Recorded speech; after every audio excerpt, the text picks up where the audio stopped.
About 50 years ago, an astronaut returning from the moon experienced things that he couldn't find a scientific explanation for.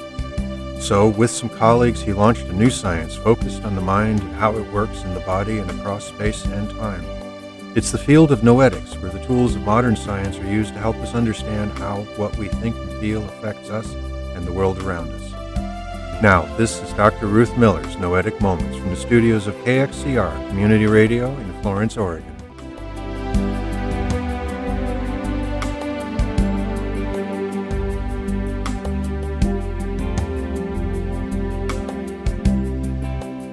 Yes, this is Noetic Moments, where we explore the field of research that discovers what consciousness is, what it does, how it works, and how our lives could be very different if we understood it better. I'm Ruth Miller, a longtime student of consciousness, cybernetics, and anthropology, and through this series of programs, I'm introducing some of the people whose work has defined this field of research, and I'm explaining some of their ideas and experiments. I'll also explore some relevant news items and answer questions that you send to my email address, ruth@noeticmoments.org, and Noetic is spelled Noetic. It's been nearly a year since we started this journey of exploring the research of scientists, trying to understand what consciousness is and what it does. The first few months were a look back at what was done in the 20th century, and lately we've been looking at more of what's being done now. We started with Sigmund Freud and Carl Jung and learned that most of what goes on in the mind is not in our conscious awareness at all, but goes on in an unconscious process, or many unconscious processes. So our minds can be thought of as having three parts. The part we're aware of, our personal awareness, what we aren't aware of that's keeping our bodies going, and also includes our fears and beliefs about potential threats and dangers, which we can call the individual subconscious, and what we aren't aware of that enlivens our souls and guides us in our actions, which we can call the individual superconscious. We learned from Charles Tart that we can change our state of consciousness and shift what aspects of it that we're aware of and what we're capable of in the moment.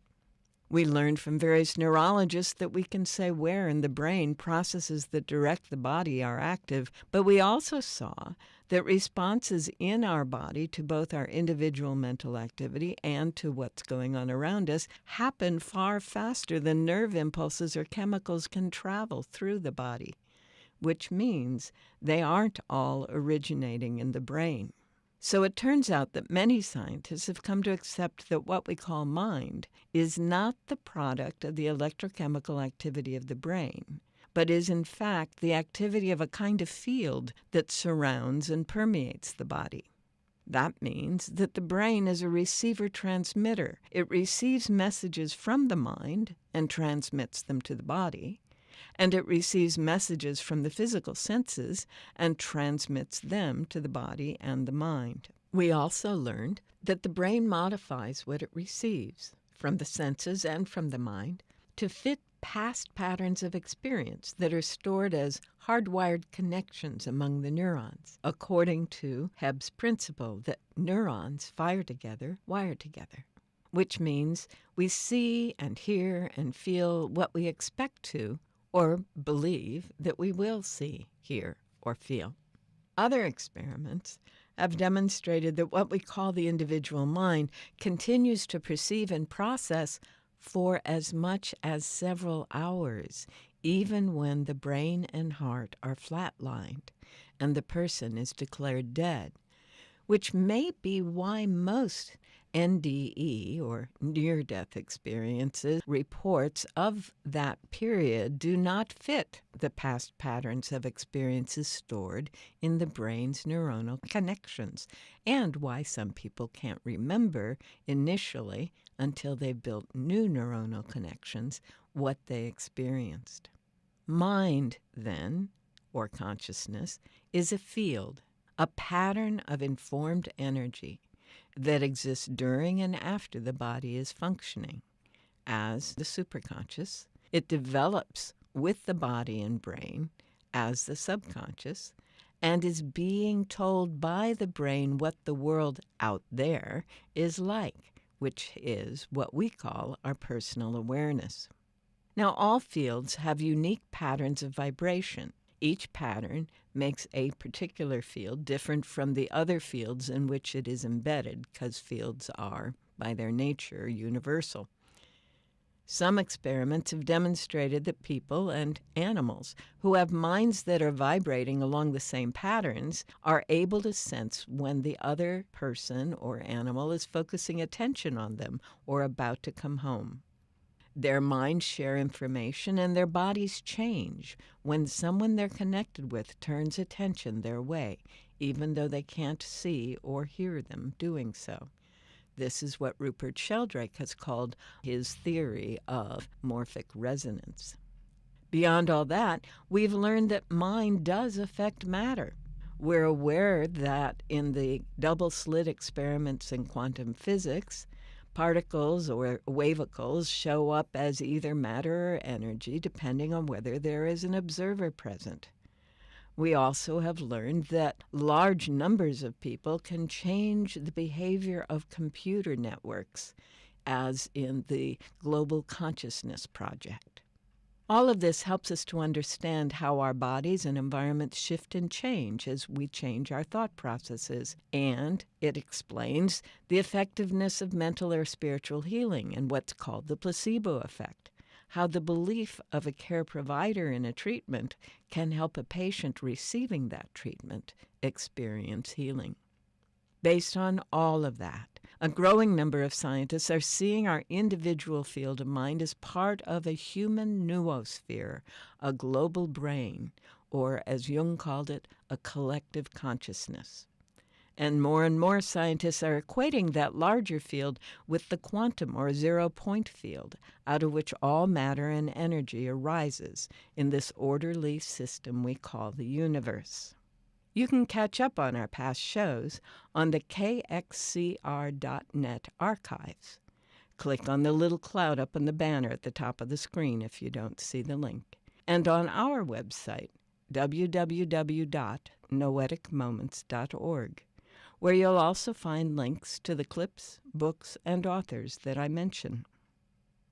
Last week, we listened to a physicist explaining how that fundamental field, that quantum field, that zero-point field, appears to be a set of subatomic units that look like crystals, the size of the Planck constant, which is incredibly small, and that each of them is like a bit of information, just like a bit in a computer, and that all of those subatomic crystal bits altogether compose all the possibilities of matter, energy, information patterns, and forms in the universe. This idea that the quantum or zero-point field is actually an information field supports several other scientists we've heard from and is the basis of Ervin Laszlo's model that we looked at once before of the quantum field as what the Hindus and Buddhists call the Akashic Record. So I'd like him to explain that to you now. We can talk about Akashic Field because the Akashic Field is beyond all the other fields. That's the primal, the original field. That's the source of all fields.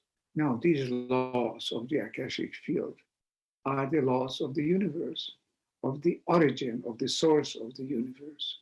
Now, what are they? Well, you have to read the book to find out. But let me tell you a couple of things about them. These laws make for a universe, make for a reality around us, of which we are a part, a reality of connection, interconnection, such intense, intrinsic interconnection that all the things in it act as one. There is a true oneness in the quantum universe, in the quantum field, the grand unified field, as it's also known in science, or the zero-point field. Because even at the 0 point of energy, there is something, there is information, there are things happening, there are laws operative. So these laws determine how we can act in the world. What is our environment? It's not a passive backdrop. It's something of which we are a part, and which is a part of us. Now, this connection is one element, but the other element's more surprising than ever before, than we would have thought ever before. And another surprising element is that everything that happens, everything that took place at any time, in any way, doesn't disappear. It's all there somehow, someplace, and it's all retrievable because the universe, this Akashic Field universe, is a giant memory field. It's an energy field with memory. It's far from being a material field in which little billiard ball type of little particles just move around according to mechanical laws. This is a self-evolving, highly complete, highly unified field in which all things happen together, in which all things are remembered. This record, or infinite field of information, is also what the famous American psychic Edgar Cayce said that he read when he was helping people understand and heal from their illnesses and other distressing situations. Laszlo says that the underlying field of all that is, this Akashic field, contains all the information about human activity, memories, feelings, thoughts. Because our minds, the fields that we call our minds, are actually part of that larger field. And as those of you who follow Stephen Hawking are aware, no information is ever lost in this universe, even at the edge of black holes, which is very cool. So, all information that happens in the universe is retained. It is retained in the 0 point or quantum field that Laszlo has called the Akashic Field, that Edgar Cayce and others have called the Akashic Records from the ancient Hindu and Buddhist texts. Now, Cayce and others who say they read the Akashic Records are then actually finding resonant patterns in the field of infinite possibility that underlies the structures and forms in our universe, including the resonant patterns of each of our minds. They do so by using a mental image to help them frame how they can access that resonant pattern. Cayce saw himself entering a temple and reading a large book that some higher-level being had opened to the right page for him. Others see themselves in a huge library with a card file or smaller books. Even others read the information on a screen in a workshop that they have created in their mental space.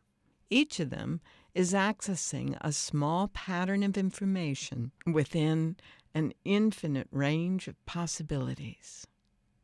Now, to explore this idea further, I thought we would look at a book that someone from the Association for Research and Enlightenment has put together from Edgar Cayce's readings that were all recorded by someone in shorthand as he was narrating them. The book is called Edgar Cayce on the Akashic Records. It's written by Kevin J. Todeschi. Kevin J. Todeschi, Todeschi. Link will be on the website. And this book came out in 1998. And Cayce thought of the Akashic Records as the book of life, which relates to the Jewish tradition that God works on and adds information to the book of life for each of us. They start with a quote from the book of Revelation. And the books were opened, and another book was opened, which is the book of life, and the dead were judged out of those things which were written in the books, to help us understand that whatever we have experienced is, must be, can't not be recorded in the field of all that is. So, Edgar Cayce on the Akashic Records, the table of contents is the Akashic Records as a chronicler of the past, case history. He gives this particular example, the family of Anna Campbell.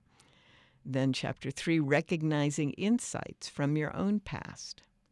Then in Part 2, the present, the Akashic Records as an indicator of the present, and provide some case histories and suggestions for how to work with the present. And then Part 3, the Akashic Records and probabilities and potentials. If, in fact, The Akashic Field is the field of potential of all form, then everything that could possibly happen in this universe already pre-exists in the Akashic Records and can be discovered there. And again, case histories are provided and some guidelines for discovering, in Chapter 9, discovering insights into your future.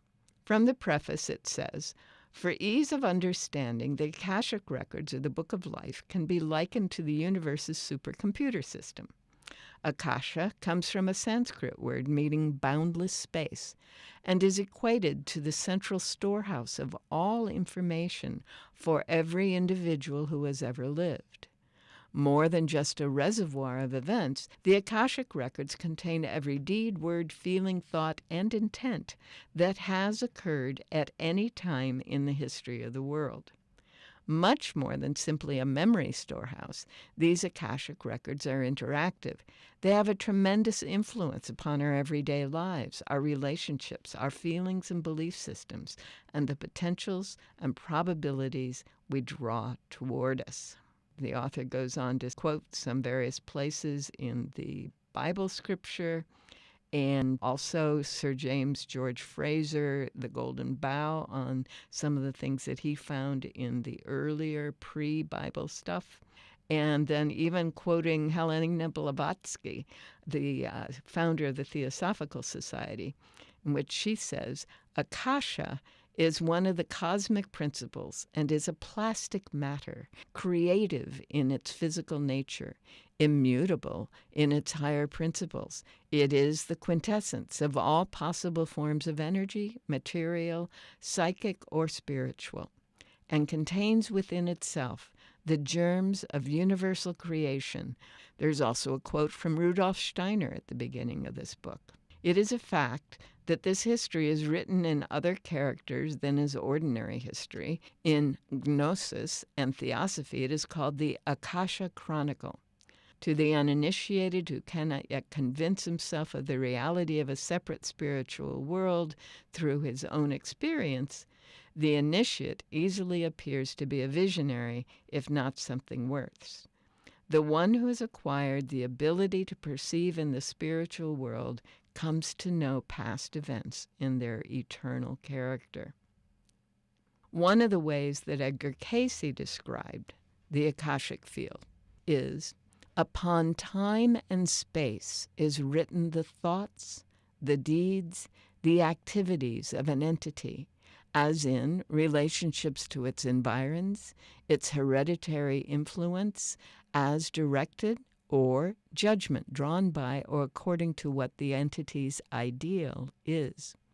Hence, as it has been oft called, the record is God's book of remembrance, and each entity, each soul, as the activities of a single day of an entity in the material world, either makes same good or bad or indifferent, depending upon the entity's application of self towards that which is the ideal manner for the use of time, opportunity, and the expression of that for which each soul enters a material manifestation." This is from one of the readings. The voice is not Edgar Cayce's normal voice. This is how his trance voice spoke, and it is reading number 1650.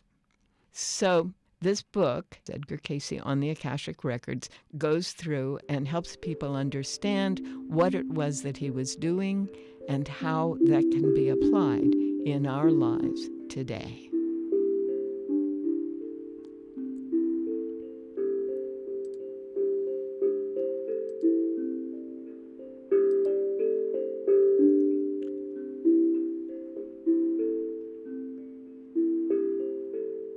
If you just tuned in, you are listening to Noetic Moments on KXCR 90.7 on the FM dial and streaming on KXCR.net. And that sound tells me we need to look at what's going on in the world today and or what you, the listeners, are curious about. I often get requests for information about the law of attraction.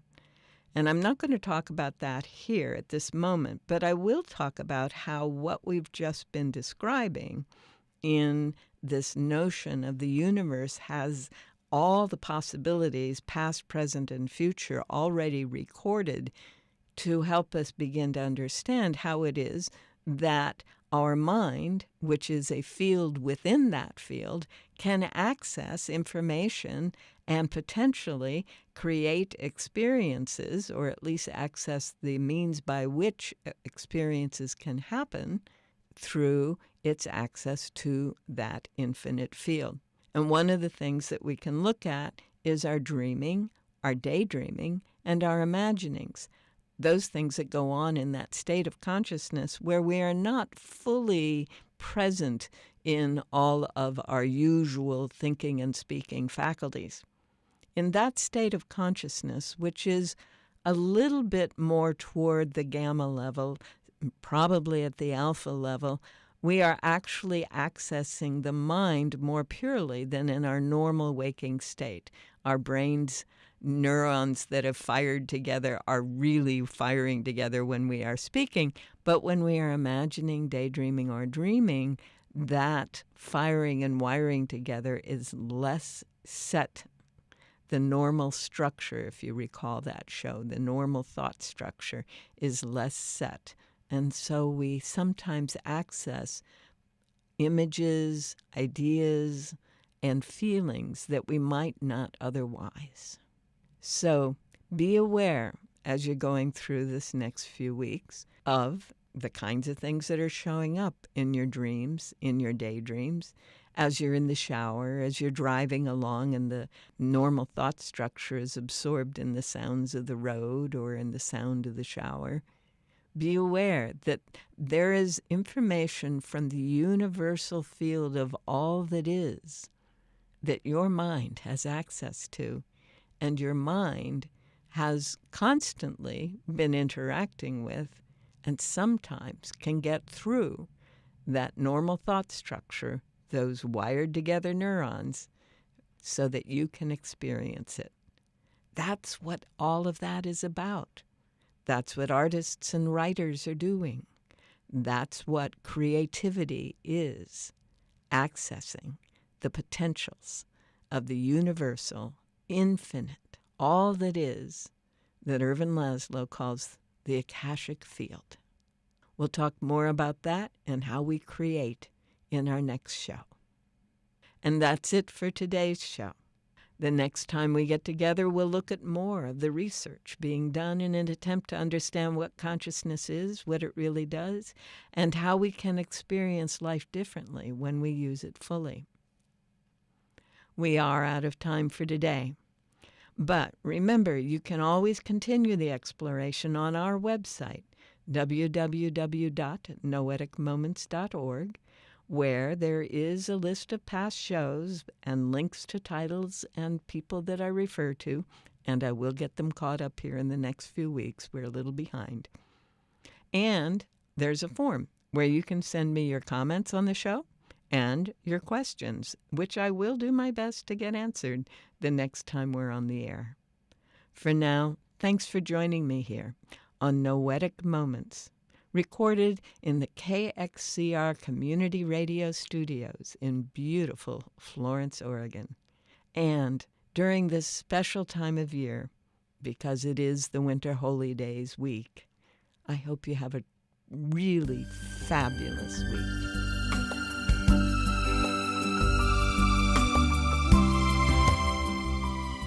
You've been listening to Dr. Ruth Miller's Noetic Moments. This program is produced in the studios of KXCR Community Radio in beautiful Florence, Oregon, supported by you, our listeners. Our theme music is Tumbling Planets, composed and performed by Jeff Lovejoy. To hear this program again or learn more about Noetic sciences, search our website, www.noeticmoments.org.